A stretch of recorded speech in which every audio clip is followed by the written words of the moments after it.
Pada tanggal 3 Agustus 1898, Belanda berhasil membersihkan Cot Murong dan Tiro dari pejuang-pejuang Aceh. Pada hari itu juga, Belanda berhasil menguasai Loingeuh di pedalaman Pidi.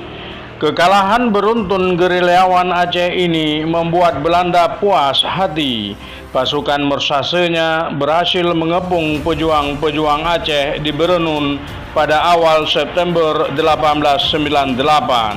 Tengku Bentara Gelumpang Payung, Tengku Bentara Kemangan, dan seorang Sri Kandi tiada tanding, seorang wanita pejuang yang sangat berpengaruh, Pocut Dirambung, janda Ule Balang Kemangan, berhasil ditangkap dan dibawa ke Kutaraja bersama putrinya di sel di penjara.